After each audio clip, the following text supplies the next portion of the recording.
Hey. Hello. Welcome. Hey, everybody. Welcome to Hobby Hangouts. Woohoo! Good ring to it. Good ring Welcome, to it. Everyone. Hey, Michael. Hey, Byron. Yes. Oh, yeah. Can you see the comments, too? I can see the live comments. Yep. Yeah. Awesome. That's perfect. So, yeah, welcome, everyone, to our new format. Because everybody hasn't seen enough of people. Let's make sure my laptop doesn't die. Yeah.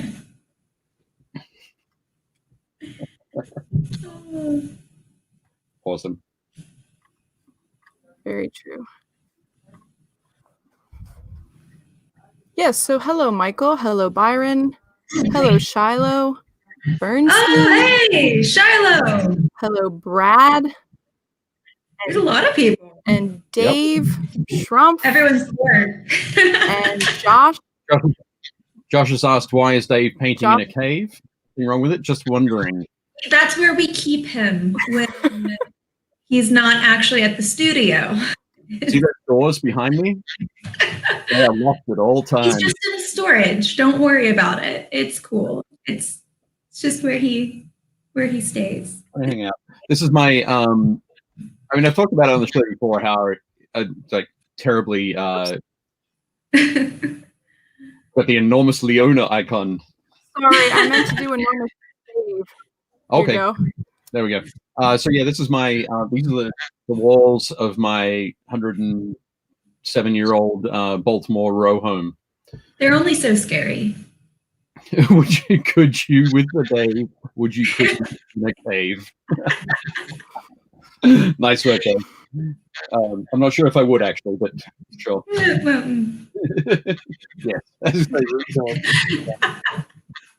I'm actually 400 years old. But this is where I've had my office for the last 11 years since my eldest daughter was born and kicked me out of my office. Oh. Down to the basement with you then. Yep. And as you can see, I've allowed 11 years of debris to pile up. And I really wish right now that I could zoom my camera in. So it was framed about here. It's all good. So Gretchen, where are you painting from? Or hobby from? Well, I am going to paint. I'm going to do watercolors because that's all I have set up right now. Yeah, I have like, I've taken over my dining room table with watercolors. And that's what I have going. So I guess I'll just, as I go, I'll just be like, I've done things. Like, yeah. That's old. That's, yeah, Pokemon. There's a lot of doodles. But I'll probably be doing a bunch of warm-ups and stuff because I have some commissions to do later. So. Oh, cool. Or if anyone has suggestions, I'll just go with that. Yeah. Okay. Suggestions for the warm-ups? Yeah. I know this is mostly mini paintings and this is watercolor, so it's like connected in weird ways. Well, we've been threatening for a few months. It's funny because I have my laptop is here and I have a larger monitor here. So I'm looking up to the side enigmatically. But yeah, we've been threatening for the last few months to do some watercolor stuff on the show. So I think it's great that we have a global pandemic to make that happen. Dave's been like, I've been looking to force Gretchen to paint on the show. Yeah. That's my Dave impression. You sound Australian at all. You don't want to hear me do accents. Yeah, that's good. Just noticed that Dave said he'll be doing a shade layer on my red dragon today. Just wish I had a bucket of Nuln oil to dunk it in. Excellent. I'm not sure how many folks have seen, but in the UK, during their current lockdown status, a guy was pulled over and arrested for violating the lockdown because he drove 240 miles round trip to get to Norway. It's like, sure, there are places closer, but yeah. I saw that, and it was hilarious. Yep, the lengths that people will go to. Hey, Seth, how's it going? I actually laughed really hard when I saw that post because the person was like, obviously the police officer wasn't a mini painter. Yeah. Oh, yeah, totally understand. Non-oil essentials. Exactly. Mine is right here. I have. That's your normal. That's my non-oil. My watercolor. I have several different brands of watercolors, and I also have my iridescent medium, Dave, and an entire palette of sparkles. If you wondered if my watercolor style was any different than my miniature painting style. Oh no, I've always assumed it was exactly the same. It is the same. It is sparkles. That's incredible. Says that he's stuck at work. So are you essential? No. Seth is essential for sure. So hopefully then it is wherever you work, it's slow and boring, and we can make it less boring. Yeah. Yeah, Michael Harris says same work, and more work. Yeah. Well, I am going to. Yeah, I'm working on this guy at the moment. Ooh, where is he from? He is the 𝙂𝙖𝙢𝙤 Myrmidon from Warcry. Oh, nice. The huge, nice big mini. All good. That's the faction, the skin one? Pardon? Which faction is that for Warcry? So for Warcry, he can be taken for any of the factions. He's kind of a mercenary you can add to your warband. Oh, okay. But you can also use him in Warhammer Age of Sigmar. So I'm going to be doing that as well. I'm building, for the last month and a half, I've been building up a Slaves of Darkness army. So the sort of army of the Chaos faction. And I've been doing all sorts of stuff like bringing in other Warcry models. Ooh. It is the Homeroid Crusher. Homeroid, I'm not sure. It's this cool, crazy cat piece. That's cool. Mind Stealer Phalanx. And actually, I've been working on a couple of articles for Game Trade magazine. Oh, so nice. An article on batch painting. And so I batch painted some of my Chaos Marauders for this army. And I'm just about to put together an article on sub-assemblies. So not assembling the miniatures completely and then painting them, but painting them in smaller sort of sections and then assembling them at the end. So I did this chariot. Nice. Using sub-assemblies. So I'm about 10 or 12 models away from finishing the army. Pretty excited by that. Oh, that's awesome. Yep. Also, it looks like Brad is working on painting some minis for Spectre and Starbreach. Oh, cool. Excellent. Very cool. And Michael says same essential or sacrificial as we call ourselves, as for, work. Definitely not sacrificial. We want to see you all the way through this. Working on my last 2 Myrmidons. Cool. Excellent. That'll be good. But yeah, so thanks to everyone who's been joining us. We wanted to kind of have a stream where we just hang out, chat about our hobbies and what we've all been doing. Yep. So go ahead and tell comments. Oh, sorry. I said if you want to chat, tell us in the comments, as some people have already been doing. Cool. So who else is at work today? Wacky. Dave, what are you up to? Are you at work? Oh, I don't think you are. You're at home painting your red dragon. Maybe he snuck it into work. We don't know. We don't know his life. We don't judge. Sorry, I moved for a second. That's okay. That's okay. One of the other things I love is that Leona is the disembodied voice. Yes. With the wonderful icon.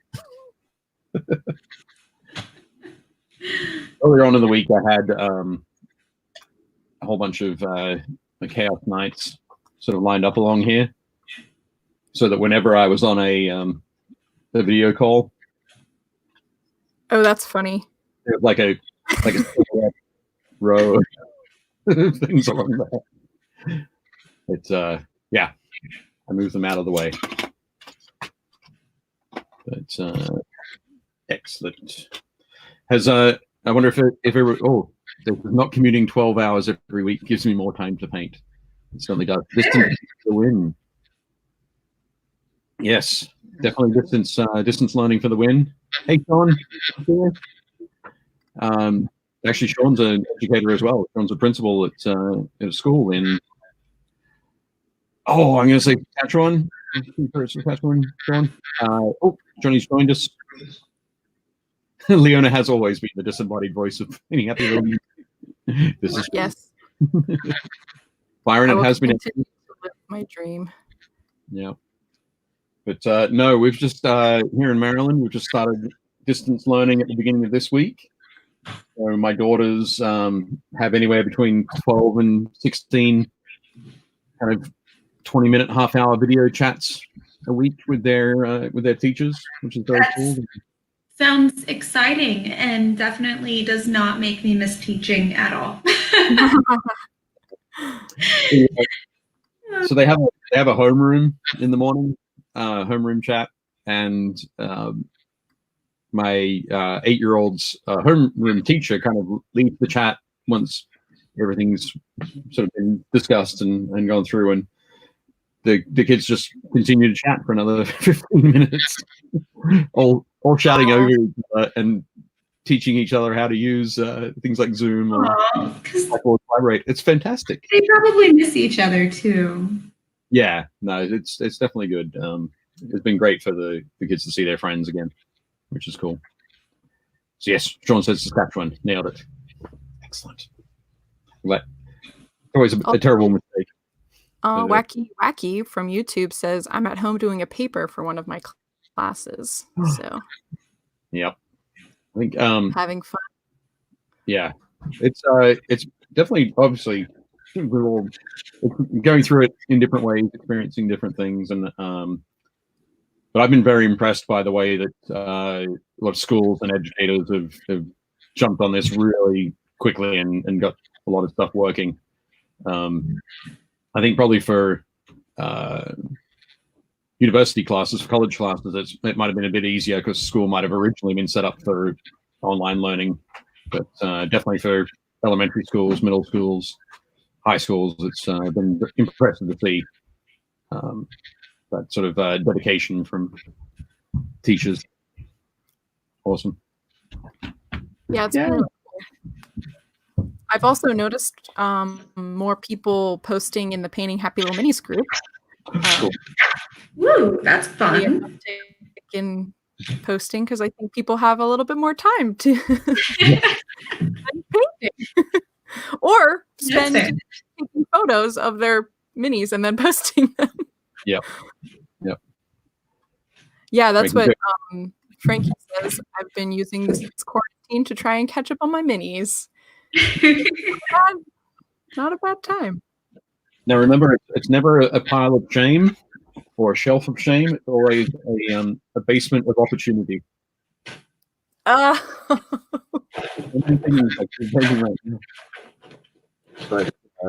yeah. Like, you have to excuse my rummaging for paints.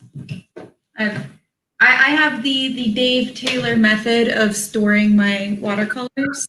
So they're just in a big bucket for rummaging. That's awesome. It's a patented painter's method. It's how you know that we're legit. We're organized. Exactly. There's Dave's. Yeah. I will. I'm just going to do a quick sort of ad announcement. I'm wearing a Studio X T-shirt today. Cool. Studio X was it's a basically a mobile painting studio. That friend of mine, John McAvoy, is about to take Kickstarter, which is, I know that as soon as I get my hands on it, I'm going to be so much more organized. I won't have the bucket of paints. Everything will be arranged nice and neatly. It's going to have a space for 2 wet palettes. It's going to have a little brush hanger thing as well in the middle of it, so you can keep your brushes hanging point down, which stops you ending up with any water or paint sort of leaking up inside the ferrule, and which can cause brush hair loss. I'm very excited about it. I think Kickstarter should be kicking off in a few weeks. Originally, had to be postponed because we were worried about how things were going with their manufacturing partner in China. But right. Things are starting to get back on track there. So things getting ready to launch. But we'll talk about more about that later. That's exciting. I remember you showing us pictures. Yeah. I think it's a super cool project. I am very excited about it. I'm not going to say that it's going to change the look of my desk at all. The desk is going to remain the same. It's just that when I travel with it, when I make little minis, I'll know exactly where everything is. So Gretchen, you said you are practicing for some commissions that are coming up? Yeah, I have a for funsies commission that you guys will get a laugh out of it. So I was commissioned to paint a replica of an old swords manuscript kind of picture thing of this swords guy, except instead of the old school swords guy, have Guy Fieri.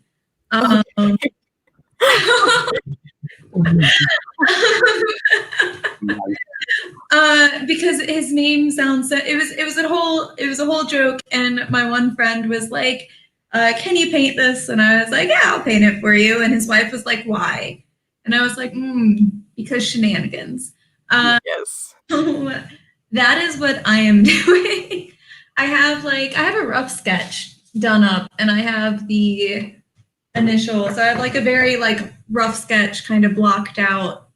Okay, cool. Kind of thing. Oh, that's amazing. So that I can see how it will all look on the expensive paper before it's on the expensive paper. Always a good idea. But so I'm kind of working on that as well. It's going to be fun. It's just a fun commission, a fun little thing. That's cool. That's awesome. Michael Harris says, I've been getting faster at painting lately, so my pile is getting lower. If I can just stop buying more minis. It's not possible. Not possible, or really necessary. I think it's good for the soul to buy more minis. Very definitely. I managed to. I think it's almost 3 weeks ago now. Managed to sneak in and make some purchases before the sort of everything shut down here in Maryland, and at the same time, I bought a board game to play with my daughters. Oh, nice! And I went for it's a game about taking dragon eggs and using basically roll dice to get tokens and using those tokens to hatch the eggs. I think I know which one you're talking about. Yeah, is it like called Dragon? Is it literally just dragon eggs or something? No, because is it the one and you have to be like the mommy dragon and you have like cute little things? I played this once, I think. Right. Yeah. Is it like this particular one doesn't have any miniatures or anything like that. It's all cards and tokens. But it's called Incubation. So no, that's different than the one I played, but similar in theme. Yeah. But you're incubating dragon eggs, and so I thought it'd be also an appropriate opportunity to discuss viruses and transmission and that kind of thing with my daughters. So it was it's good. It's been a lot of fun. It's a very sort of simple, straightforward game, but you really don't know until the last hand really who's going to win the game. Very cool. That's awesome. So, Frankie says that here, wait, I want to show it. Oh no, that was David's. Okay, I agree, David. Good for the soul. Makes me so happy. Now I show them to my group over Skype and when we play together online. That's pretty cool. He's talking about his minis. He shows them online. Yep. Definitely cool. And Frankie said after my game store closed, I'm still buying minis from Test and Dark Sword. Right. Yep. Can still get your fix. Yeah. We'll get the fix. Very good. Very good. That sounds like a fun game, Dave. Yeah, it is.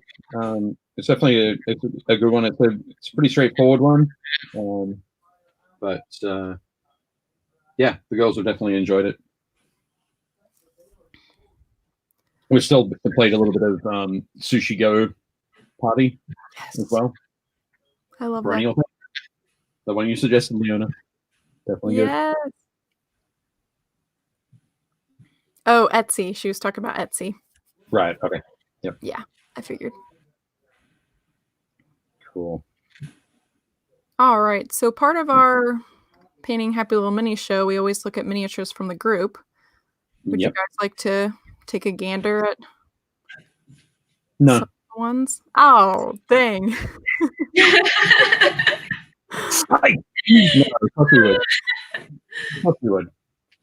We always want to see minis. All right. Let's see if I can do this right.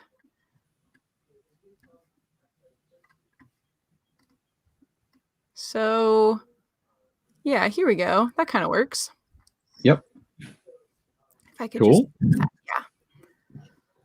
So this is the first mini by a friend in Germany, actually. Right. Model,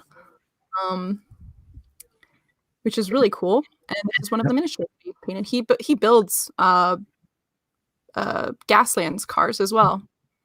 Okay, awesome. Yeah. Very cool.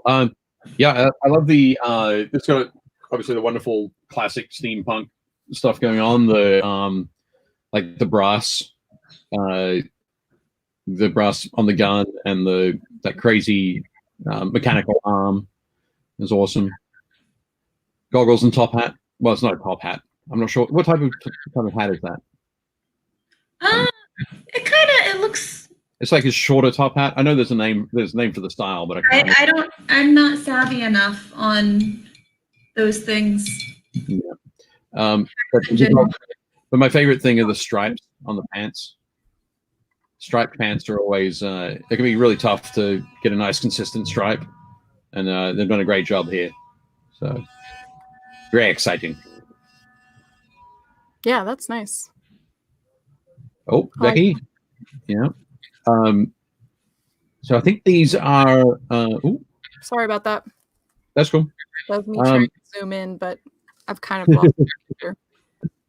No worries. The funny thing is that you'll like to know is I've got my mouse here and I'm trying to do similar things, but I have no control. And I have no control of the screen itself. Oh, I saw these. The blues look really, really good. I know that in the post she was saying she kind of wanted to take some of the blue-green out, I think. Right. I think it just makes them look so like magical. Yeah, it does have that very there's that very sort of ethereal kind of quality. But yeah, I like them too. I think I tried to get mine. Probably went a little bit overboard when I did the Mind Stealer Spherangs. The color schemes are, or the colors in there are very similar. But no, I think Becky's done a great job on these. So I think these are for Age of Sigmar from the Sylvaneth range. So yeah, they just look great. Jeff. Real quick. Hey Jeff. Yeah. But yeah, just really awesome. A lovely work on the medals as well. Looking really good, Becky. Nice one. Thank you for posting those. And it was fun because she posted a work in progress photo before that, and yeah, they looked really good. Yeah, really good. I got to see the progress. Yeah. This is your friend, right? My friend Jeff, yeah, Jeff Smith. So this is a model from the Drukhari, or the Dark Eldar range from Warhammer 40,000, and I love the focus that Jeff's been able to get on this. So there's a lot of there's the dark sort of black, almost green, dark green, almost black sort of color of the armor, dark purple. Even the metallics on there are fairly dark and aged, but the pale skin in the center really draws your eye, kind of thing, and the things around it aren't particularly distracting at all, which is really nice. Just it brings everything focus back to the face. So yeah, definitely looking very cool. And I always love that sort of the black green armor look. It's just done a great job on these. Very nice. I absolutely like the purple hair. Yeah, it works well as like another color. Yeah, it flows really nicely. Yeah, but it's also not too distracting, which is good. Right. Yeah, it still kind of works with what's going on. Very nice. Oh, cool. Gretchen, this is right up your alley. Yep. An otter that I like the Landsknecht. Get up there. Yep. So the poopy pants and the. It's going to be crazy, but I didn't even think about it from a sword's point of view. Yeah. I thought it's a Landsknecht otter. That is a mercenary otter if I ever did see one. Yep. Absolutely fantastic. And I love the really love the work on the face there, Chris. You've done spectacular job. Just, yeah, it just looks surreal. Nice one. Awesome. Oh, Louise has been working on a Sister of Battle. I can't remember which character this is, but yeah, I'm really enjoying the reds, particularly on the back of that sleeve on the left arm. Mm-hmm. Just that beautiful smooth transition there from the black through the red. Yeah, it's really. I feel like the choice to shade with that kind of gray color really brings a different dynamic to it than just a darker red. Yeah. But no, I think it's looking great, and also the purple underneath, the purple on the inside of the there is looking great. Yeah, you very can cool. see it on that flap. There's like that bluey, purpley. Yeah, you can see it on the back view, but also if you take a look at the front view, it's in there. It's nice, but again, it's not competing with the red. The red's the much more saturated version, so yeah, looking nice. Good work. Oh, he was painted up. This is Cypher from Warhammer 40,000, and I think this is the plastic one that came in a set. Oh, how long ago? I think it's about 4 or 5 years ago now. But yeah, looking really good. That ratty old cloak that he's wrapped in. It's got a nice sort of patchy, dirty kind of look to it. Yeah, looking very cool. I would be so sad if my apocalyptic adventurer outfit had light colors. Yeah. You want everything to be dark? I don't want to have to worry about stains. Okay. Okay. So I'm gonna go straight for, well, all my stuff. Be practical. This is the only white T-shirt that I have. Everything else is grays or blacks or browns.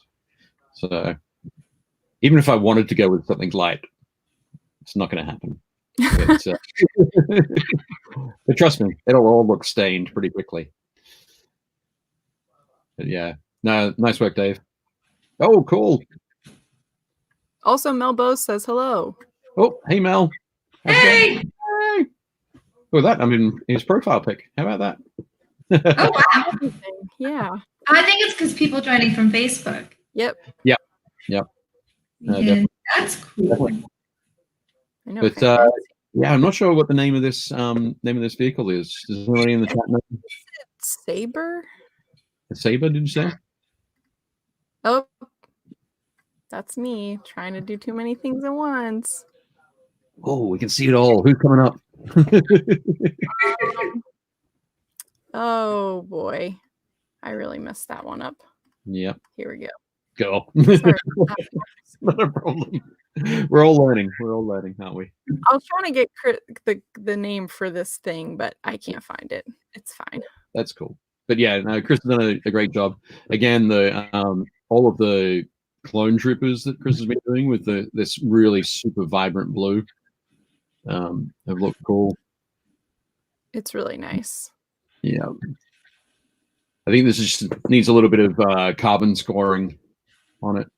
Oh. That's a good idea. It's been hit by a few rebel blasters. I'm sure it has. That would be fun. Yeah.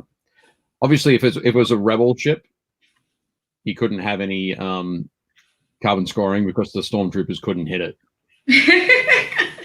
So, as long as you remember that, you're all good. But no, looking great, Chris. Very nice. Oh, Michael Wall painting an armored bear. Ooh. That's Oh yeah, and he said that this was from Critical Role, the first season. okay. Radio from the set from Steam Forged. Right. Yeah. Very cool. Yeah, looking good. I was curious about the size of it. I think because I'm not sure how big this base is, but no, it's looking good. I think the obviously the bright shiny silver is contrasting well with the deeper brown, almost the grizzly kind of brown. It's looking good, and I love the snout. You've done a great job there, Michael. It's very crisp. What's that? It's very crisp. Yeah, the edging on the armor, everything's looking really sharp. Very nice, and I love it. Also, something I always forget to do when I'm painting bears or animals that have like a black nose or a darker nose. I always forget to go in and paint that. But oh yeah, Dave and Michael are saying it's a large bear. It's a 2-inch base. Okay, brilliant. Cool. Yeah, it's yeah, definitely looking good, Michael. Nice work. Oh, Mr. Harris, we've got some of your work on here. Oh yeah, here we go. I'll zoom in on it. Here we go. And how close can we zoom in before it's blurry? Well, okay, how close can you zoom in before it isn't nightmare fuel? That's fair. What's going on here, Michael? It's amazing. Those beaks. I mean, brains on like on tentacles. Seen that before, but throw those beaks in there. It's like, were these ripped from a bird, or I don't get it. But no, it looks they look awesome there, Michael. Very cool. Frightening.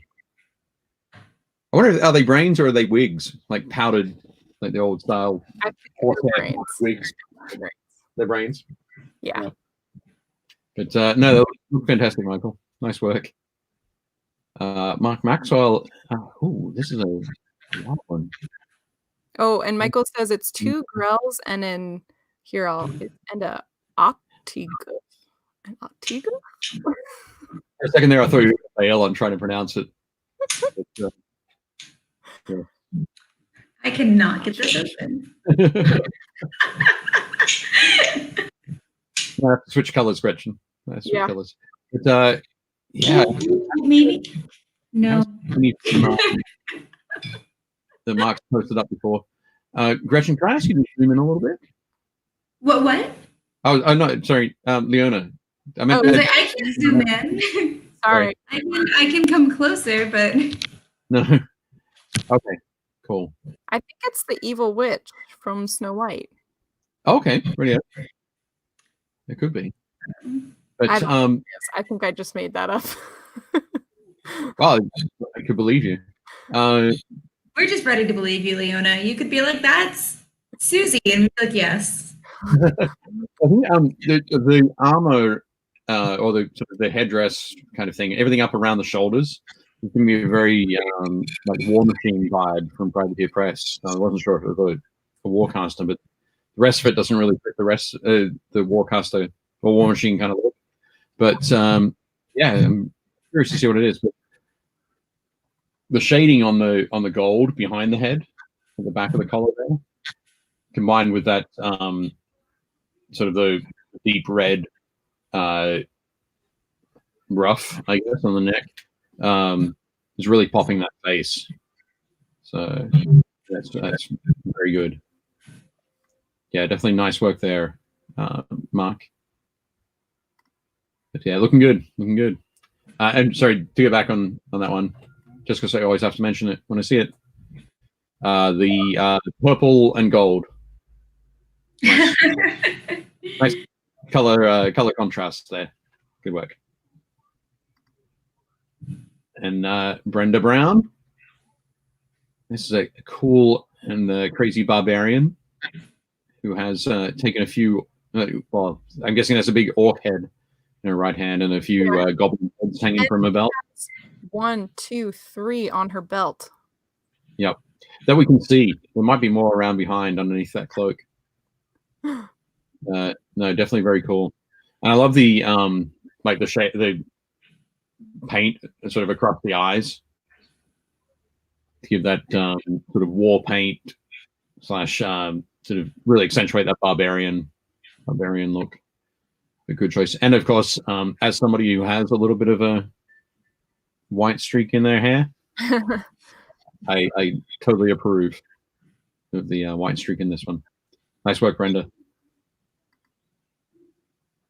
Oh, Josh has been working on his Abaddon, also from 40K, and this is looking really cool. Very nice. I'm loving the not so much ethereal kind of quality, but I don't know, when the sort of nighttime, or like in movies, when people are near a pool in the night, and if the pool has lights under the water, the ripples on top create that really interesting lighting effect on the walls. That sword has that similar sort of feel going on for me. Yeah. Yeah. Yeah. I agree. Yeah. It's yeah, so great work there, Josh. I think yeah, it's interesting seeing it, sort of how you're going through, which parts you're tackling first, which ones you're working all the way through to the end. It's really really neat to see. Looking good. Excellent. Samuel Dollar. This is from Wild West Exodus. which is cool. Sorry, I just noticed that Michael said in the chat that the two Grells and the 𝙬𝙁𝙀𝙀 came from the Wrath of Rashadalon D&D board game. So if you were looking for those, if you wanted to put some nightmare fuel onto your table, those Grells. Good. But yeah, this is a cool, crazy sort of hover jet bike piece for Wild West Exodus, which is looking great there. Loving the sort of the dusty denims on those legs. Looking cool on the rider.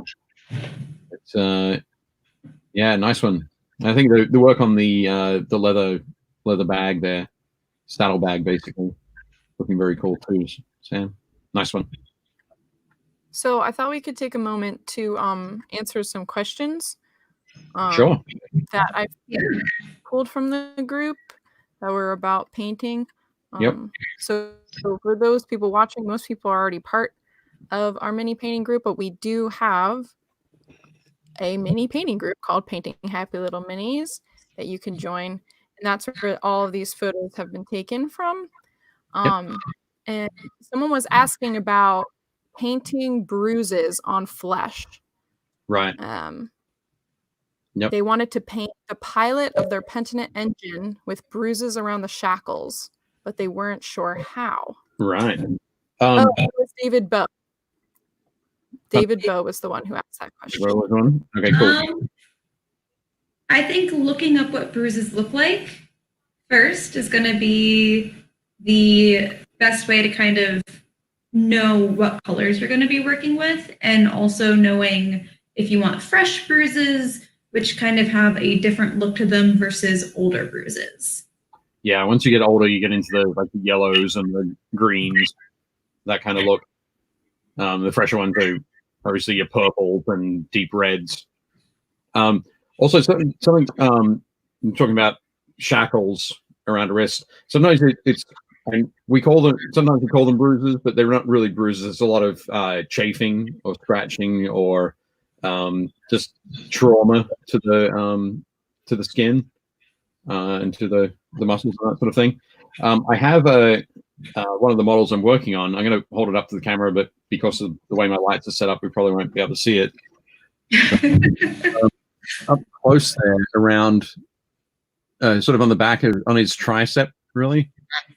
He's got a big hunk of metal, like a big metal ring going through there.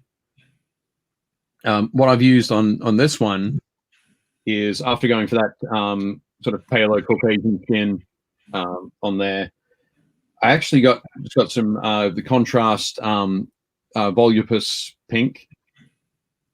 Cool.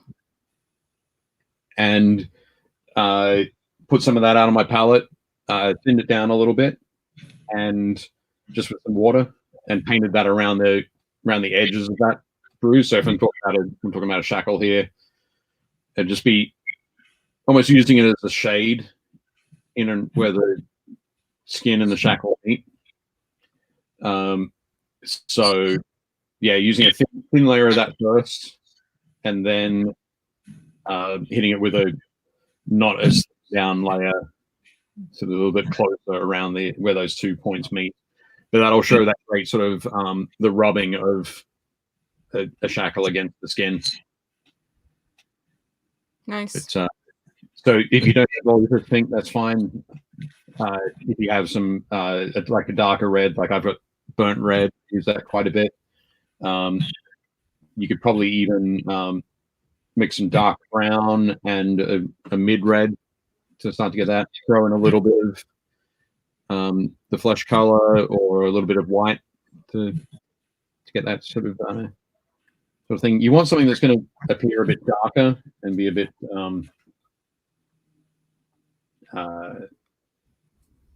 you don't want it to be a uniform kind of spread. You want it to be fairly organic in its application. So gotcha. Very nice. We also had another question about someone was asking about looking for some nice short long grasses, something mossy, and wildflowers. Okay. Purcell. There are a number of great companies that do tufts of grass, if that's what we're talking about. I'm just going to show for my for grass. Pardon? I said I assume it's for grass, like for basing. Yeah. Yeah. Yeah. So you see these tufts I'm using on the basing here for these guys. Here it is against like a regular size sort of miniature. So these tufts are from the Army Painter. This particular one is the Frozen Tuft setting. The Army Painter have got a great range. I think GW do some. I could be wrong on that. I think there are some in one of their basing kits. I think there's a company called Gamers Grass that do a wider variety of stuff. One of the companies that I always look at when we're talking about even longer types of grass or flowers, meadow flowers, that kind of stuff, is here in the US is Scenery Express or Scenic Express. If you Google Scenic Express or Scenery Express, you'll get taken to the same place. And they have a huge range of stuff. So like tufts of grass, they've got all sorts of stuff that's used for railroad modeling and that kind of thing. So yeah, definitely lots of great options out there. But I'd say have a quick look at Scenic Express first, and of course I'm not sure if they're shipping at the moment. They might not be. A good time to browse. Yeah, definitely. I mean, it's a great site to stick into your bookmarks, but definitely cool. Also, I think it's. I was going to say, sorry. I think Silfor is the name of the original manufacturer of those, but here in the US, they're available through Scenic Express. Cool. David, hello. Hello all. Apparently you do not know. So, sorry, David. Sorry about that. We sent out like we were psychically projecting, but I'm guessing that my cave here is not doesn't allow we might have to try the electronic version next time. Projecting. So as a heads up, I think we'll probably be doing this again next Thursday at 2 p.m. Fingers crossed. Fingers crossed. Yeah. But yeah, all good. And did we have was there another question? I think there was one more question. Where did it go? Oh, Byron's notified. I'm going to blame YouTube then. Yeah. Blame YouTube. Oh, someone was asking, which I don't know if I copied the photo, but someone was asking about I remember putting their we're talking about gap filling. Yes. Cool. With this guy. Okay. Radio. I believe it was Ritter, I think, or Ryan. Okay. Ryan. Sorry, friend who asked, but they were specifically asking about gapping in that right here in the arm. Sounds like green stuff, maybe. Yep, that's what I'd tackle that one with green stuff. There are a number of different ways to do some gap filling. I did some gap filling on this guy yesterday, specifically where his where the wrist met his hand on the shoulder, because after I'd assembled it and primed it, I then noticed that there was a little bit of a gap. So for this guy, because he was made from, he's all high impact polystyrene, I sliced off some little pieces of some like little slivers of sprue and slid them into the gap and put some polystyrene cement around it. And then when it was dry, sort of trimmed off the excess. The model that we saw there, I think, is probably, it's not a polystyrene plastic, so that wouldn't work. But technique is good to use for other stuff if you've got like fairly sizable gaps. Gotcha. But yeah, as Gretchen said, green stuff I think would be best for this one. Just roll it out into a thin tube. And I'm looking on my desk for my sculpting tool. And let's say, for example, with one like this guy who has a similar sort of joint around the arm. Basically, you put the putty into the gap you were trying to fill, and then smooth the edges of the putty out and sort of push it down so that it blends into the rest of the musculature there. But yeah, there's a reasonable size gap in there, and I think green stuff will probably fill it well. I also have a question about that. GW, I think, has green stuff that's like in a pot. Oh, liquid green stuff? Liquid green stuff. Does that work the same way? Yeah, if you apply it differently, because the green stuff starts out. I think I've shown people my little tins of green stuff that I have here. Starts out as blue and sorry, the stuff opens because it sticks to the lid. There we go. We see Dave's Hulk power. See, this is why Dave is the one who always opens the things I can't open. Yeah. He's actually the Hulk. Now I'm just without my jar opener. Sorry. But yeah, I mean, it may look like I'm incredibly weak, but I'm only mildly weak. But yeah, so your regular green stuff is a 2-part epoxy putty. You get a piece of yellow and a piece of blue, mix them together to get your green. Surprise, surprise. The thing with liquid green stuff is it is a different type of sort of putty. It's already mixed. It air dries rather than through like a chemical curing process. But the application for it is a little bit more like applying like wood filler to a woodworking project, or like if you're doing some housework and you go work around your house and you're filling in some gaps in a wood framed window or something like that. In that you have a tool that you use to push it into the gaps. I think for a gap of the size on the model that Orion was showing, it might be it would be fine certainly for the area under the arm there. Okay. But I think you might need to use sort of 2 layers of it for the for that larger gap over the shoulder there. Gotcha. But yeah, you can certainly do that. Let it dry, scrape it down with a knife, or file it down with a file, and you'll be all good. Nice. Also, I wanted to shout out to Dave Schrumpf. He finished the first shade layer. Woohoo! And now 100 scales. Fantastic. Make sure you post pictures. Actually, that'd be a really good one, Dave, if you're able to post pictures of the work in kind progress? of the before, the halfway, and the complete. Sometime before next Thursday. No rush, but hurry up. No pressure. No. But I always like like seeing those pieces sort of side by side. So because you can go, well, when you see the finished picture, you're like, oh, they look cool. They look all done. They look great.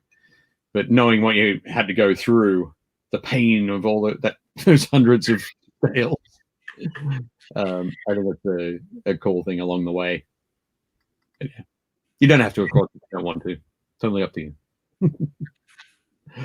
Excellent. How's your painting been going? How are your warm-ups? What? Oh, watercolors? I've just been kind of plopping stuff on the page. So I started off with not an actual sketch, and then I've just been painting grass and shrubbery and kind of working my way up, and maybe it'll turn into something fun and maybe it won't. So we'll see. I've been using a picture that I took on a walk near the woods as inspiration because there was some cool wood formation. But what I can't get open is masking fluid. So I can't do some fancier technique. And I just have to rely on good old fashioned learned things. Yeah. But yeah, I've just been kind of very loosely playing with brushstrokes because help you loosen up. Like, paint watercolor if you're all stiff. So just kind of painting landscapes is my go-to for that. I guess is that because landscapes they've got a lot of organic shapes. The flow can it helps you start flowing, and it helps like it just helps things not look so stiff. And I'm not a good line work person. I am not about the line work. My hands I think I have just too much arthritis in my fingers now, so I'll get like a really nice clean stroke and then I'll be like, so being able to really warm up with lots of organic strokes just helps my painting look better. Right. That's cool. Yeah, maybe I'll turn it into something and then I'll post it up and be like, guys, this is what I was painting. Paint something completely different and I'll post that up and I'll be like, surprise.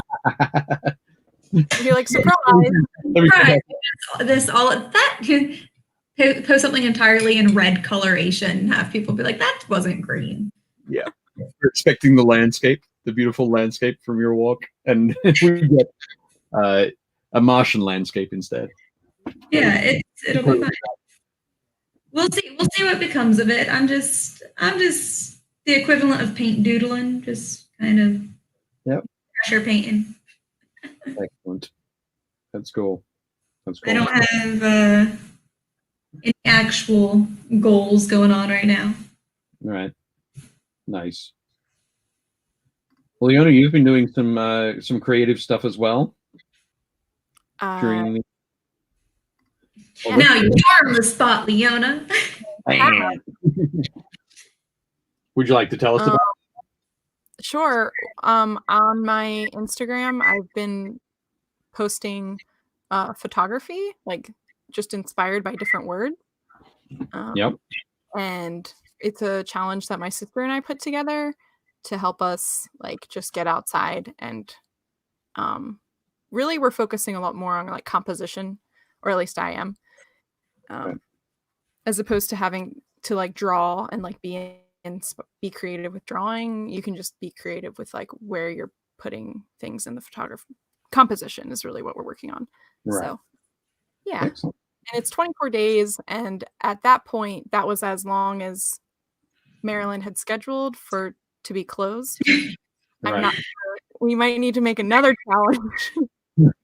I have a feeling you might, but that'll be fine. So who's winning at the moment? I have to ask. Winning? Yeah. It's a challenge for Come on. We're both winning in our hearts. Oh, so nice. Yes. I think such a sibling rivalry. Yeah, maybe I'll say it. I'll send my sister this clip. I'm winning. You're so much nicer. My younger brother is still like, he's not breaking any of like the rules, but he's still very much like, we gotta work out, we gotta do the things. Like my brother would be like so much more competitive. My sister's having a time because she's with her two young children. Her one son's only a couple of months old, but oh god. And then the older sister, my niece, is asking about Easter. She's like, when are we going to have an Easter egg hunt? And we're like, when the government says we're allowed back outside. It's cool. Don't worry about it. Easter canceled this year. She's like 8, so I told my mom and my sister, like, we should just reschedule Easter and she won't know. But apparently she's a very intuitive 8-year-old and she has it like marked on the calendar. Oh gosh. She knows. But Easter egg hunt in your house. I'm thinking of it. I'm thinking, like, what if we can somehow put together like a Zoom or a, like, maybe I'll put, like, I'll see if someone has a GoPro they can lend me from a safe 6-foot distance, and I can just like put it on the dog and have him on Easter eggs and be like, what's his name? Fantastic. That'd be great. Yeah, it's good. Yeah. I think we were going to be hosting Easter brunch this year, but obviously we won't be. But I think my wife was planning with her parents and her sister what meals we were all going to create and see if we can create the same thing and then just have the Zoom meeting. We're all there and it's like, oh, can you pass me the whatever? And it's like, okay, cool, yeah, we've got that. That's a fun idea. But yeah, I think it's a great idea. I don't think we got it together sort of in time to make sure everybody has the same. Yep. But yeah, I don't know. My youngest Lucy organized last week. She was really big into escape rooms for some reason, so she organized a bunch of escape rooms for us. Each of us had to go to our own individual escape room. Oh my god. And then, that sounds amazing. On Sunday night, it was the family escape room.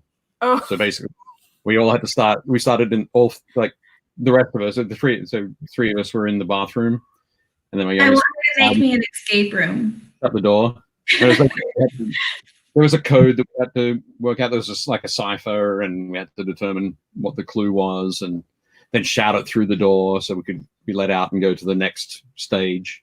Oh my goodness! I feel like your daughter has a future in this. Like, I want her to send me escape things. Like. Yep. No, it's been fun. It's been fun. She's really taken to coming up with things to do. But of course, they have to involve everybody else. But I think this year she's probably going to be the one who hides Easter eggs. But as David says in the chat, the Easter Bunny hides eggs indoors. So yeah, we'll be getting that. Apparently, Jacinta Ardern, the Prime Minister of New Zealand, said that both the Tooth Fairy and the Easter Bunny are essential workers. That's good to know. Yeah. That's definitely cool. So, yeah, I think that's what we'll be doing. Our Easter egg hunt will be indoors as well. So I have a couple more pictures. Would you guys like to look at them from the group? Oh, yes, please. Yeah. Okay. Cool. Wow. How cool are they? I love old ice figures whenever I see them. They're just cool. These are wild. Where are they from? I want to know. I think my favorite is definitely the D6. Like teeny tiny D6. But yeah, that was great. Yeah, I really. I need to know where they're from. I need to know where they're from. Oh, they were from Amazon. That's what he had said. Amazon are making minis now? We're going to find out who originally made them. Oh, good point. Yeah. Cool. Clive Mills has been painting a awesome golem. That's creepy. It is, isn't it? I appreciate the creepiness of this. Yeah. Does that have two? Is it like a golem Etten kind of thing that has two heads? I think so. Yeah. It looks like the second head has had the mouth and the eyes sewn up. Yeah, like right here. Always super creepy. Always super creepy.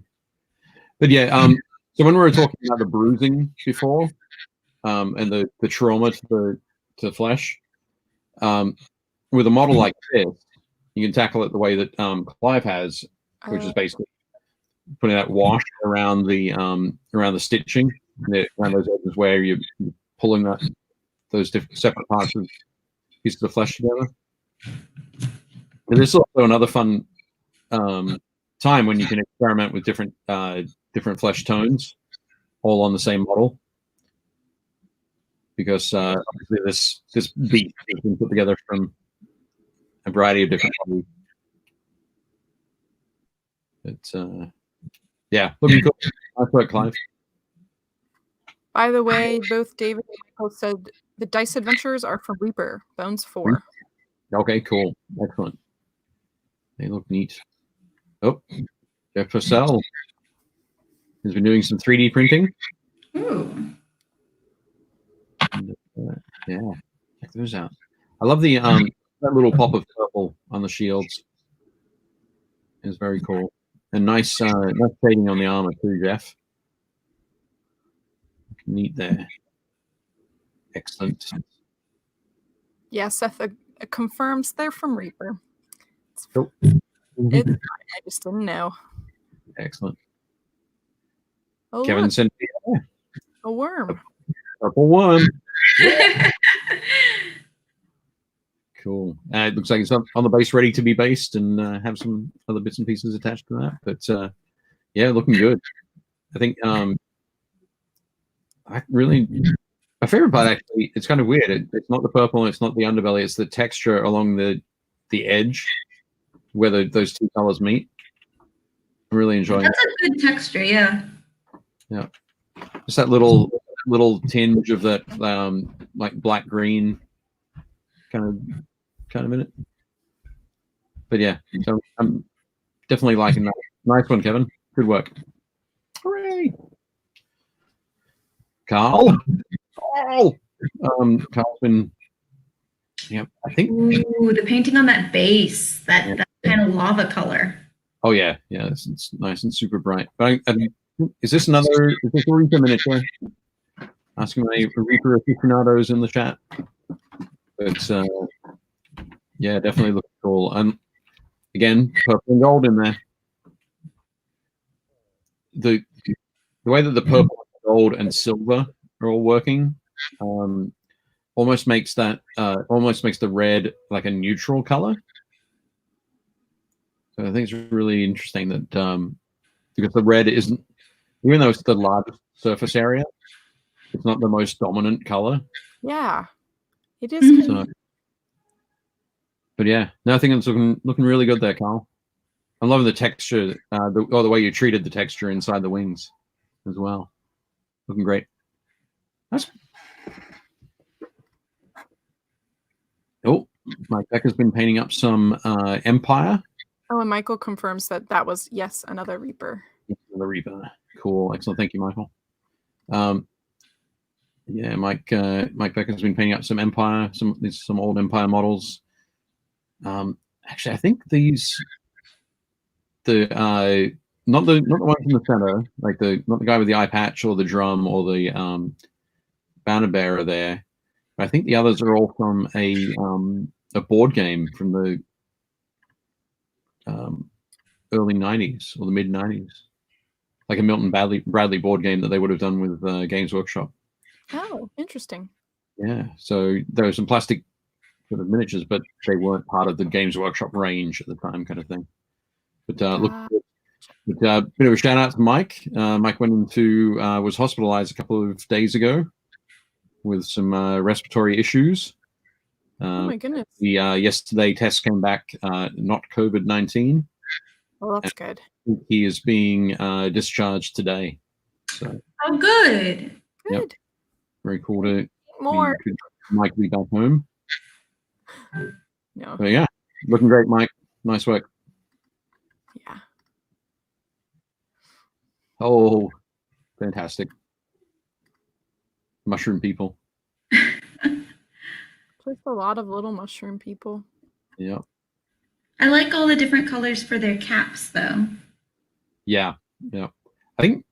Well, I want to say that the two at the back, the blue and the purple one, that those models are my favorite. But I think the orange ones, the ones that look like they have like pieces of orange peel on their head, that kind of fungus or that kind of mushroom is great. I really love the way you've worked on that. It definitely looks just like what you'd find in nature. One, right? Yeah, that's what I was thinking. Yeah. But I love that there's almost like a galaxy kind of feel to the back. For this one in the back. Yeah. What do you think, Gretchen? I think it does. I think it has I think it's the little bits of the lighter blue kind of almost feel like stars. Yep. I feel like these are mushroom people that I would only see at night. Right. Yep. Color scheme. Like luminescent. Yeah, it looks like bioluminescence. Like glowy cave mushrooms. Yeah. Don't eat them. Don't eat them. Yeah. Quite apart from the fact that try to climb out of your mouth. That might put a damper on eating them. Swallow them. They're in your belly, punching away. No, looking great, Andrew. Nice work. Excellent. Very cool dwarf from Chuck there. Oh yeah, I think this is also the last one. Right. Okay. That I've pulled. Yeah. I think the thing I love here is that so Chuck's painted a redhead. Mm-hmm. The great sort of ginger hair and the beard there, and then blue eyes. Because normally, I know when I'm going through and painting eyes, it's either it's a black dot or it's a dark brown dot, and you just go on and do them all that way. Going through and actually picking out, okay, this guy's going to have blue eyes is definitely in there thinking about it. So nice work there, Chuck. Very cool. I think going through and picking out all those rivets as well as can be nice and tedious. Thumbs up for tackling it. But yeah, looking good. Yeah, so that's what I grabbed from the group. People have posted more recent ones, but these were some of the ones that were posted. We've been away for, is it almost a month, isn't it? Yes. Yeah, almost a month. I know. I'm glad we're able to catch up with those. Mark Banner, Battle Masters. Battle Masters is the name of that game that I could not remember where those plastic Empire halberdiers came from in Mike Becker's photo. But very cool. Thanks for that, Mark. It was this one, right? Those ones. Battle Masters. Battle Masters. Battle Masters. Bah. I know I had a set of those at one time. Definitely. Cool. Okay. Yay. So I'm not sure. Okay, yeah, it is me. I think I'm finally noticing it, that I'm getting some there's some echoes like popping. Is that from me? I'm not sure. It's when I speak. I'm noticing, but yeah, I hear it when you speak as well. Maybe it's just my the sub vocal range. Thinking very deeply. But no, all good. So that's the question I've got as well. I know that because I work in my basement, I work from this location here. I usually do, but even before all this began, I do video calls. Maybe sitting there talking directly with somebody. But I know that a lot of my friends don't do that on a regular daily basis. So we've been developing regular like Friday night calls or Thursday night calls, that kind of thing, where I'll sit there like in a Zoom group hanging and just Down in Holly, or there was one of the happy hour that I went to. Ah, Pretty cool. That was organized by a friend in the UK, and I think there ended up being about 23, 24 of us on that call. wow. Yeah, so I'm not sure if anybody else is doing that, but it's a great idea to keep in touch with friends you might see every day, or you might not see very often at all. So what's cool, my friend would normally be going out to the pub with like half a dozen of those guys, but being able to include everybody else in from around the world was very cool. That's really neat. Yeah, it's a neat thing. The only dangerous thing there was that at one point it was like, okay, you got to take a drink every time somebody joins or somebody leaves. Oh no! Yeah, That is dangerous. Yes, very much so. But fun at the same time. Have you guys tried that out? Not necessarily. I've done cooking calls. So I've cooked dinner with friends, or while they were cooking dinner, like we've called each other, and that's kind of how we've been hanging out and about. That's cool. That's so cute. We had a birthday party for a friend by kind of just driving by her house and staying 6 feet apart. Oh. And doing like a little, we all sang happy birthday from the cars. Cool. So that's how we've been kind of keeping up with the extroverts, you know. Right. Yeah.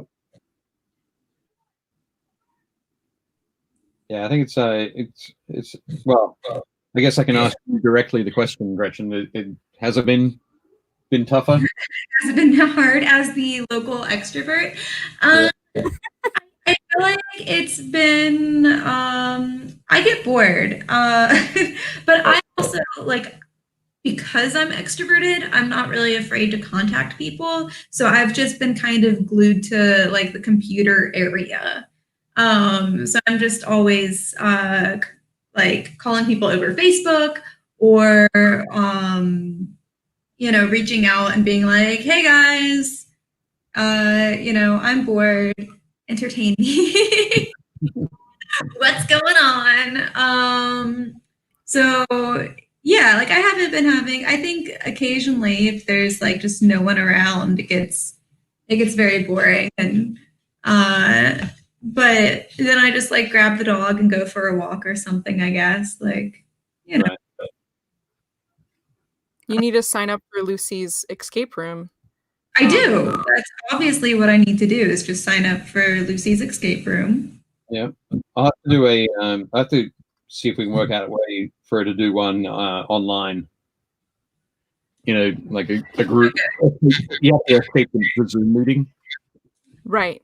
The little button to do so keeps moving around, or it's only revealed once you complete a certain task. Oh, that would be good. So good. That would be amazing. I would take part in that. I feel like there should be a Lucy's escape room challenge. Yeah. Kind of have to I'll take. talk to you this afternoon and see what we can start on. That actually could be really fun. You could like take a picture of yourself doing things and then like have to send it to her. Oh, David Muff says I have to serve lunch and get back to schooling. Have a great show. Okay. Yep. All the best. Thanks for joining us, Dave. See you next week, hopefully. All the best with schooling. Very good. Yeah. No, I think it's been cool to see a lot of different ways that people are connecting, reconnecting, and keeping up their socially responsible social activity. Yeah, that's a good way to put it. Like my boyfriend, he's not super outgoing, so he's been perfectly fine. I don't think it's changed at all. He's just like hanging out. Yep. I think there's more people for him to video game with now, so it's even better for him. Like, right. Yep. But I know some of my friends are having a hard time. They're all planning everything they want to do once they can get out finally. Right. I'm like, that's fair. Me too. Yeah. Well, it's one of those things. It's always good to have something to look forward to, whenever it might happen to be. So, yeah, planning that sort of thing, I think, is completely fine. Mel Bose and I were talking earlier today, and because Adepticon was cancelled this year, as it should have been, but we were both really looking forward to it, and now he's thinking when he comes over next year that he might spend an extra couple of weeks in the US and drive around and visit some of his Terraniac friends. Yeah, we were as part of it. So we were joking that the rescheduling our trip to Ireland came at like the best time. Yeah. Otherwise, we would have been really in a pickle. Yep. Definitely right there. But yeah, I think we'll get through it. We'll have lots to look forward to, lots to do. But one of the things that I have noticed, because my wife and my daughters are home all the time now, is that I've actually been getting more exercise. So rather than just spending the whole day sitting here and working, I've been like at lunchtime, we'll get up and we'll take the girls out. There's a large parking lot near us that's empty, and they just ride around on their bikes, and my wife and I walk around the perimeter for half an hour, 45 minutes. That's so good, though. Pardon? So that's so good, though. That's a very positive thing. It is, yeah. It's like, wow, it's way more steps than I've ever done. But yeah. My desk at work doesn't look outside, but my desk at home does, so I get to see outdoors when I'm working. It's really nice. Yeah, you're free. You're a free elf. You get to see outside. Yes. I have exactly the same view. If I want to look outdoors, I need to get a big webcam image up on my camera, on my screen here. It's funny. I went out for lunch earlier, and my wife said, "Oh, did you hear the thunderstorm earlier?" I said, "What? Like last night?" She was like, "No, at like noon."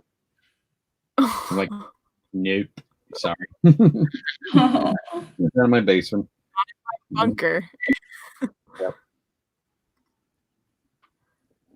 So, we were talking about the bruising a little bit before. Again, I'm not sure if it's going to show up here, but this Ogroid Myrmidon has like chaos runes carved into its skin. Yeah. Oh yeah, you can see it a little. Yeah, a little bit there, and then there are little sort of cuts over it. And basically, I just use exactly the same thing. I use the Volupus pink, added in a little bit of water to thin it, and ran it over the top. And because I'm doing it over, in this case, it's a very light colored skin. It's like a Rakarth flesh from GW mixed with some white.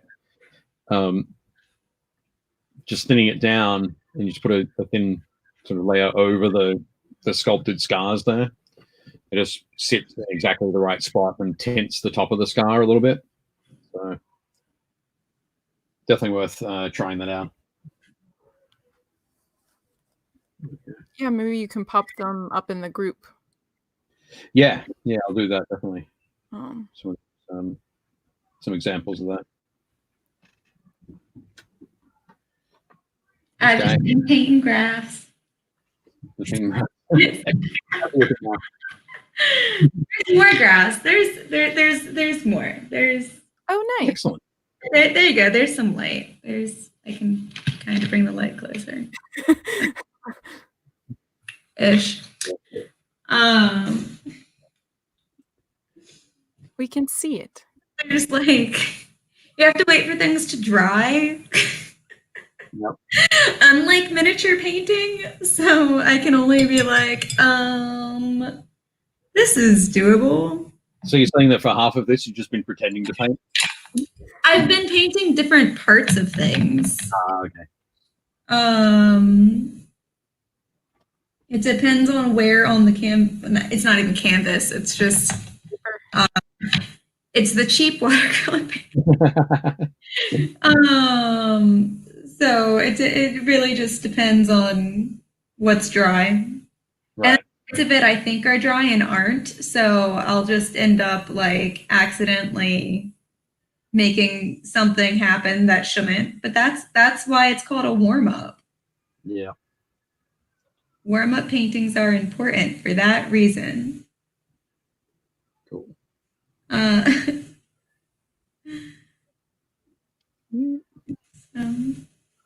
So one thing I was going to mention as well, because usually in the show would ask what we're doing this weekend,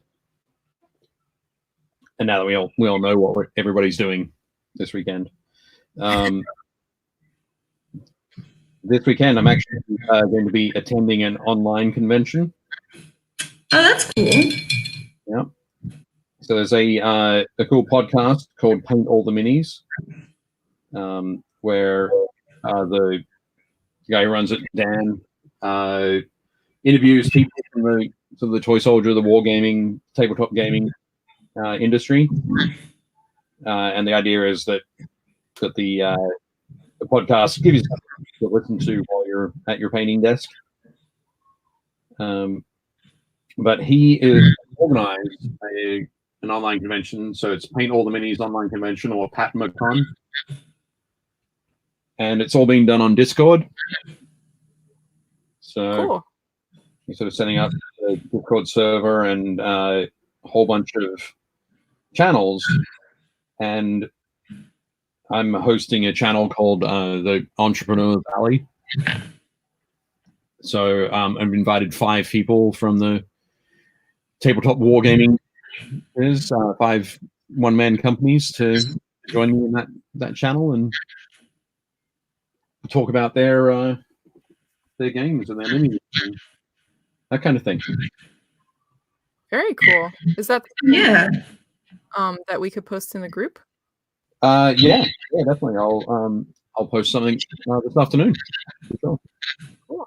Post a link to it. It's you're sort of doing it. The initial idea was, well, there are all these vendors who would have been at Adepticon and or Solid, which is a big event in London, which was also cancelled. So it's an opportunity.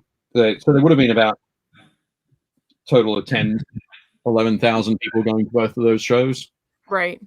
Got an opportunity for vendors to be able to talk to people via the Discord chat, sort of bits and pieces, so people can buy tickets to it. It's about £7.50, $10, somewhere in that range. But every attendee gets a digital swag bag. And all the companies that are involved have thrown in PDFs. Some of them are demo rule sets, some of them complete rule sets. Some of them are a painting guide for the Gaunt's Ghosts army that I've painted in the past. But yeah, that sort of thing. People can get a really good value out of that digital swag bag. And then they get to go into the channels and talk to people from the companies. Much the same as you would if you went to a convention and into the vendor hall. So that's definitely a cool idea. That's very cool. Yep. The only downside is that because he's in the UK, he's based in the UK. Sorry, that's my computer. Is that me? Is that you? That's me. He's in the UK, and so he set the times sort of for the UK. So it's the convention is open each day from 11 a.m. to 4 p.m. British time, which means that I'm going to be up at 6 a.m. on Saturday and Sunday. Oh gosh. Well, yeah, we have some of the guys that have joining me in the Entrepreneurs Alley channel are on the west coast of the US as well. So we kind of set the schedule for them so that they come in a little bit later. But the other cool thing is that because it's virtual and it's sort of Discord, you can go through and you can read conversations, you can listen to any recorded chats or that kind of thing. Technically, the convention doesn't close. Oh, gotcha. So there's not a security guard coming around going, okay, it's 6 o'clock, you got to get out of here. You can join in, you can drop into it anytime you like. So our West Coast guy is going to be coming on right towards the end of the UK show time. But they'll be around. So people who are looking for things to do a little bit later in the day, UK time, like 4 p.m., 6 p.m., we'll be able to chat with them. So again, it's a pretty wild, interesting kind of experience or experiment as well, based on what we're going through. So that's cool though. Like, because you have those connections and you get to see all of the, like, you still get to have the experience, I guess. Yeah, it's obviously a different experience, but it's as close as possible to doing it. Yeah, and I'm very excited to see how it goes. And I also know that I'm going to screw up the technology in some way. Oh, no. I get it wrong. You'll be fine. Yeah. There'll be plenty of people there to help me out. We believe in you, Dave. Yay, thank you. But yeah. Full confidence. It has been fun learning new things.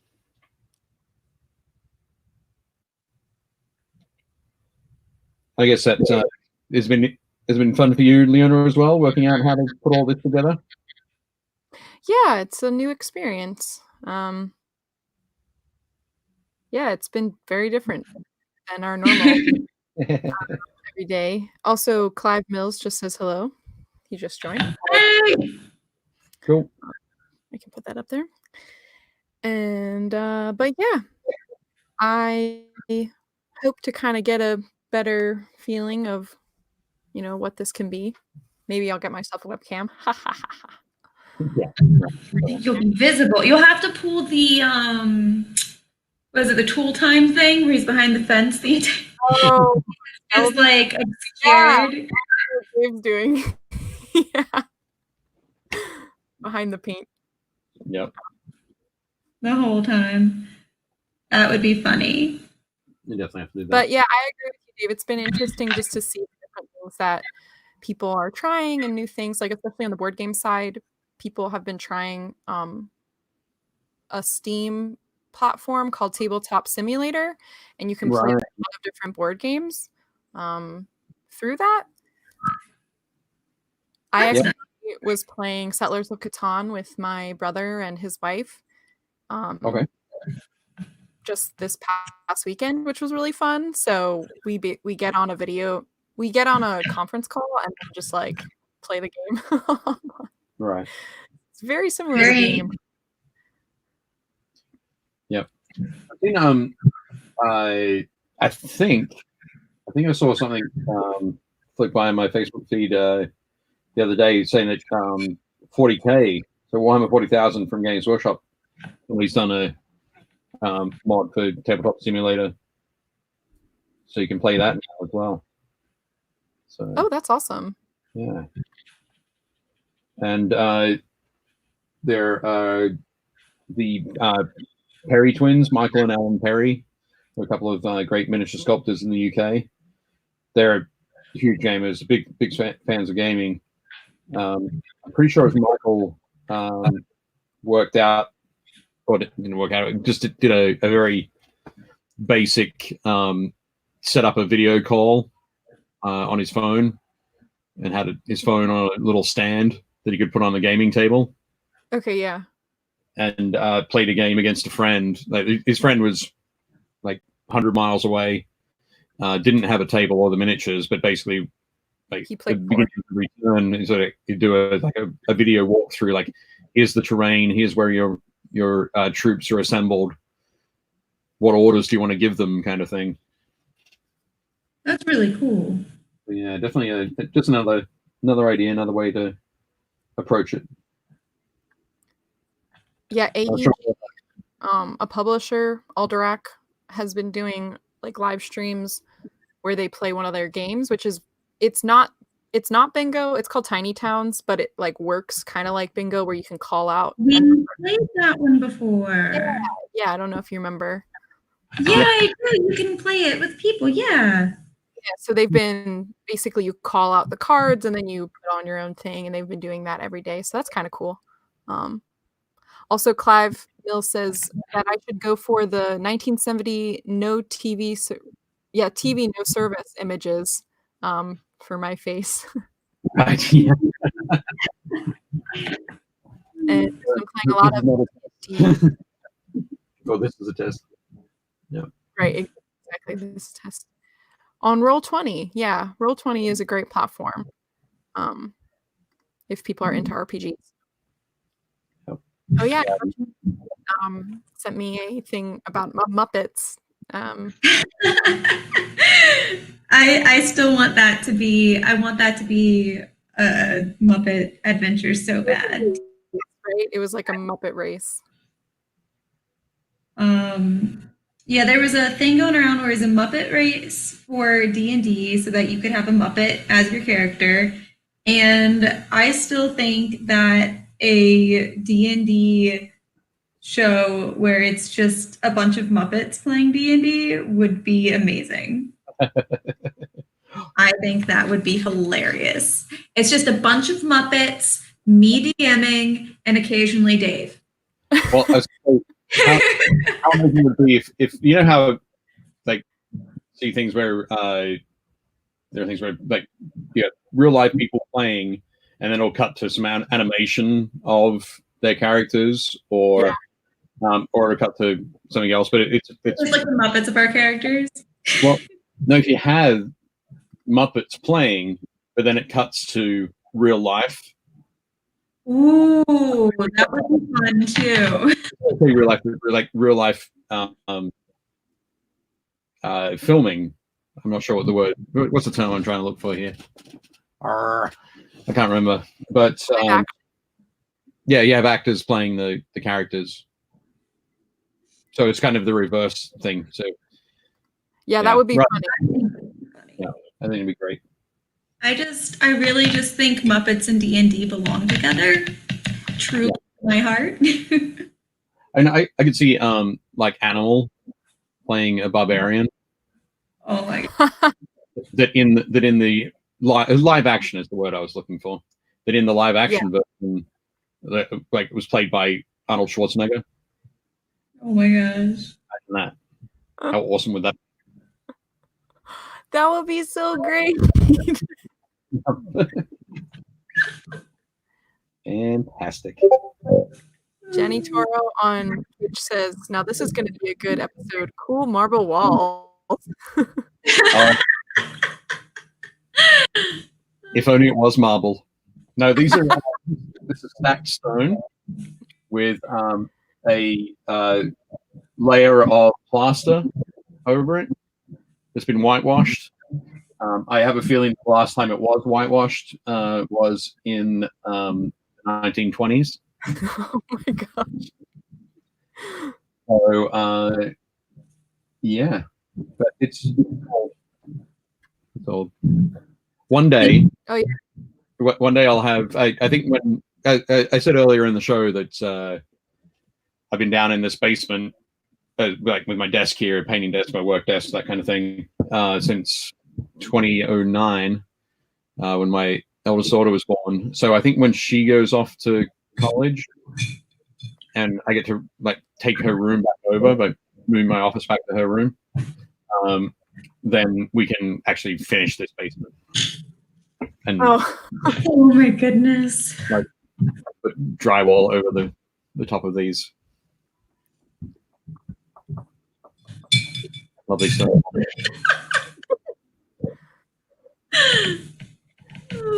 Up in the corner there, up in this corner, you can see there's a heat pipe. Oh. For our steam radiators. Nice. Yeah. All the mod cons here. Dave Shrump just started playing around with Roll D20, and it definitely takes some getting used to. I agree with that. Right. Also, hello to Keith Compton. Welcome. All right. Hey. Cool. Thanks for joining us. I'm wondering, with role-playing, is the thing that it takes to get used to is like the interface? Yeah. And also you kind of have to put in, so normally you can just make your character right on a paper and you're good to go. Sure. And this one you have to put everything in. It takes a little bit of work up front to like put everything in. Okay, right, yeah. Once it's all good, you're good to go, and it'll save everything for you when your character changes. But okay. For like a new player, it takes a little bit more to like put up front. Okay, right, yeah. Yeah. Does it have a piece of functionality where you can you could basically print out your character? You know, I'm not exactly sure. If you were then going to take it offline and play it somewhere else? Yeah, I don't actually. That would be a good feature. Yeah. Cool. Yeah, Clive says it's great on the free version, but you get a lot more if you pay. Dynamic lighting is cool. I agree. That's dramatic lighting that I'm talking about. He's talking about dynamic lighting. So yeah. Move around. Oh well. It's a good time. Excellent. What's that? I said it's a good time. Yeah. Definitely good. So Dave, what have you been painting? Oh, was it the War Cry? Yeah, the War Cry guy. It was the 𝙂𝙖𝙢𝙤𝙤. So I've been. Gotcha. It was almost finished. I just need to go through and do some detailing work, paint up his loincloth, that kind of thing. But one of the things that I've been doing as well is just recently is been messing around with cloth textures.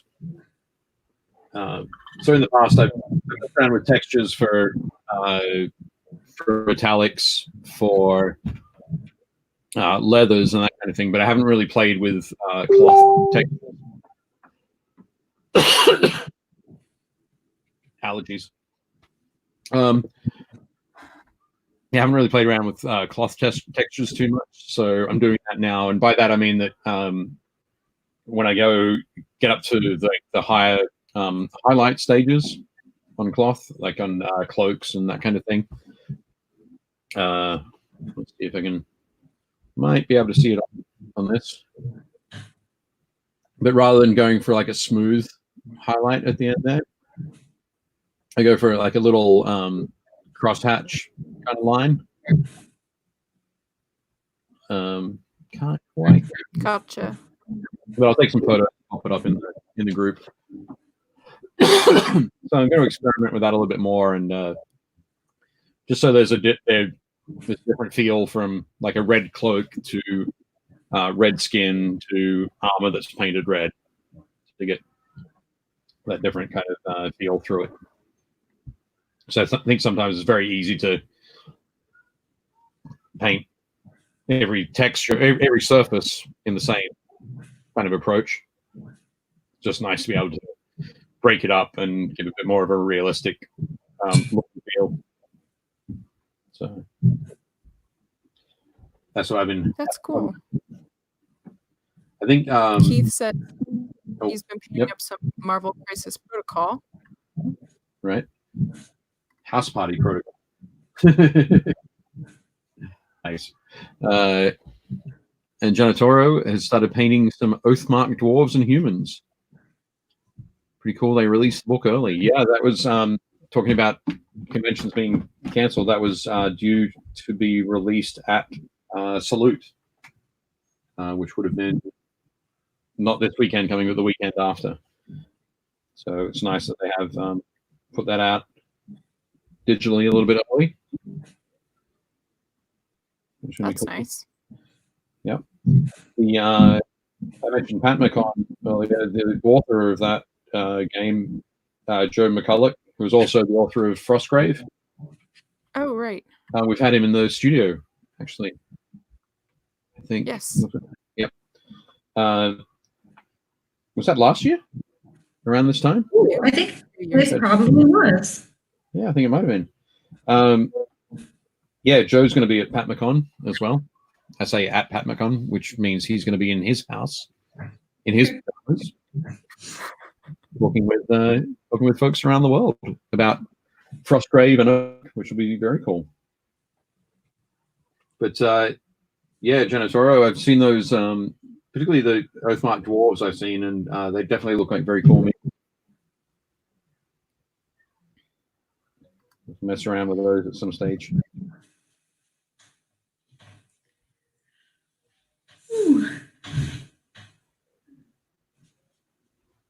How's your progress coming along, Gretchen? How's my progress? I don't know if you'll even be able to tell there's a difference. But let's see it. More of a see it. workaround. I go this way. There we go. So it's so dark because you can't, like, I don't have good lighting. Okay. So the foreground, if I go this way, you can kind of see is there, and I kind of have purples and reds up front, and then it goes into more kind of like olive greens and whatnot, and then you have an unfinished log and absolutely no distance background. But trying to create depth without the masking tape, masking fluid is really difficult, because with watercolors you have to do the opposite and work from lightest colors to darkest colors. Right. Yep. So the masking fluid helps me cheat, and I don't have that right now. Right. But I don't really mind too much, and it all depends on how opaque I want stuff to be as well. So I'm just kind of nice. I'll post up on my Instagram probably if it turns out interesting. Then I'll post it up. I'm glad you used interesting as the qualifier. There's no good or bad when you're warming up. That's true. That's very true. Byron says, shout out to the local game stores that had to close. And that is a good shout out. So yeah, definitely check that out. I know different game stores have been dealing with it in different ways. If you have the opportunity to pick up some gift vouchers or something like that over this period, or if they're I know my local games and stuff are selling gift vouchers online that that basically you can use once they're open again. but all of that keeps the staff employed by the store, which is definitely good. There are a couple of game stores that have been doing sort of online auctions as well, like video auctions essentially, of stuff in their inventory. Particularly comic book stores have been doing that as well. Yeah. Yep. Brad says game stores are here are delivering. Man, ooh, that'd be cool. That'd be dangerous. I'd have a delivery appearing every day. But yeah, take a look at your local game store. We're going to save the gaming industry, Dave. So it's single-handedly going to save the industry. Yeah, that's my aim for sure. They've just every day. Pretty much. There's still room in here. There isn't a lot. Oh yeah, I am so not going to turn the camera to the rest of it. But I've got all stuff here. I have some Song of Ice and Fire promo minis. Oh, nice. I have some bags of old metal miniatures and parts. I even have some. Oh, I won't show you. It's super dusty. Some flames pieces. I've got so much crap around here. But yeah, definitely reach out to your local game store if you haven't already. Find out what they're up to. See how they're going. Check in on them. They're a vital hub of everything that we do, and yeah, it's important to do what we can to keep them going, so that we have places to go once we can. All good. Definitely. But yeah.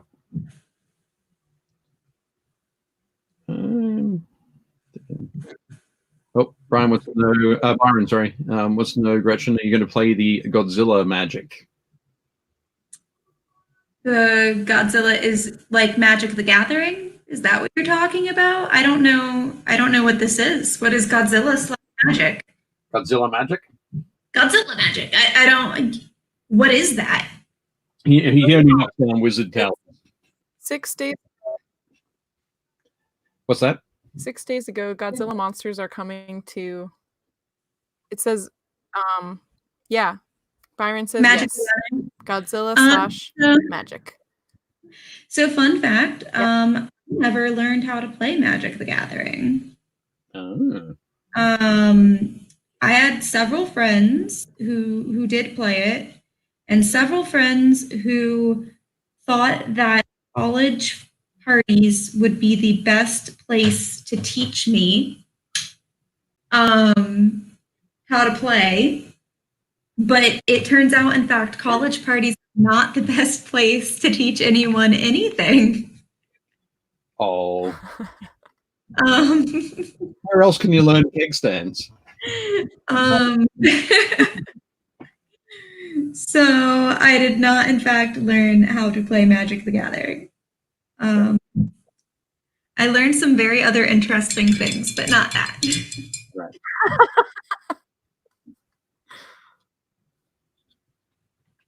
But now that there are dinosaurs or monsters that are like Godzilla is not a dinosaur. He's a lizard. Right? Yeah. Is he an alien? He's like a kaiju. Well, yeah, true. But doesn't kaiju mean big monster? I'm not quite sure. My Godzilla lore is not up to date. Right. Like, but not a dinosaur for sure. Yeah, you're right. He's not a dino. He's like a lizard / just a monster. Just a monster. Well, Like, maybe now What's to that? learn magic. Now I have to learn magic. Now I just have to. Back, guys. I'll just go learn magic. Doing it while I'm sitting here is now I can go and like check stuff out on Wikipedia. Yeah. Research. Yeah. Maybe if they'll do Magic Jurassic Park. Then I would play. Then that would be the one thing to get you to play. You say that.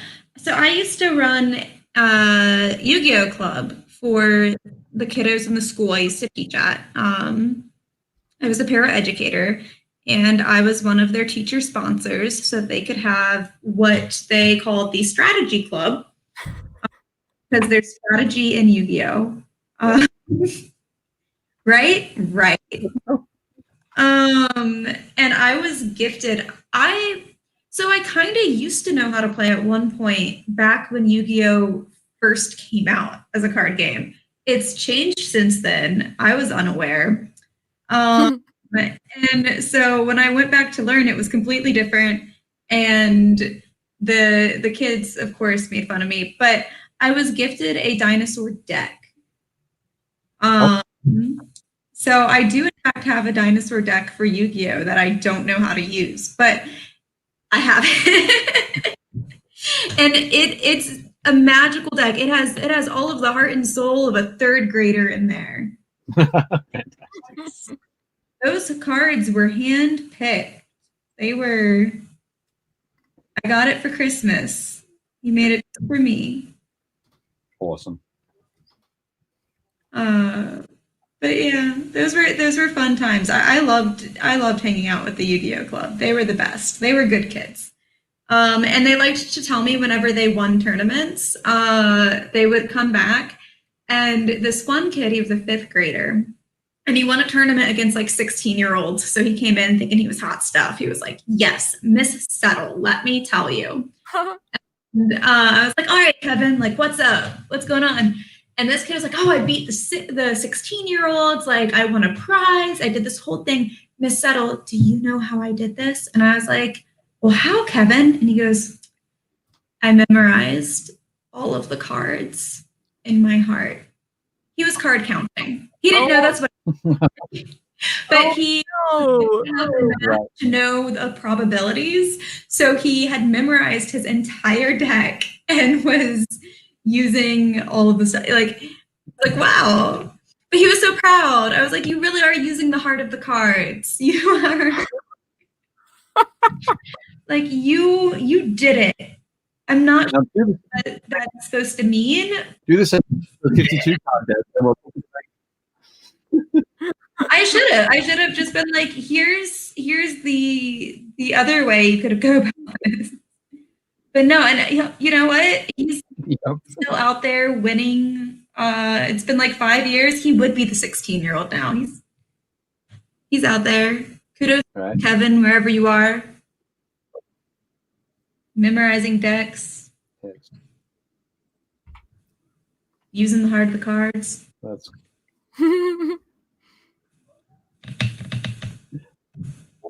all right. So we have been here for 2 hours, guys. Wow. Oh my goodness. Didn't even feel like 2 hours. Just kind of amazing. And my model looks almost the same. Before and after. Yeah. That's okay, Dave. My painting doesn't look much different either. Before and after. Like red, and the skulls are painted. And I'm sure there was something else I did, but oh, that's right. I highlighted all the black leather straps. So all there you good. Go. Yeah. Very nice. 2 hours. Awesome. Yep. Yeah. Well, thank you to everyone who. Is there anything else you guys wanted to shout out before I kind of close us? No, I just say everybody stay safe, stay thoughtful, stay responsible, and keep yourself active and chatting with your friends. Yeah. That's me. That's my PS.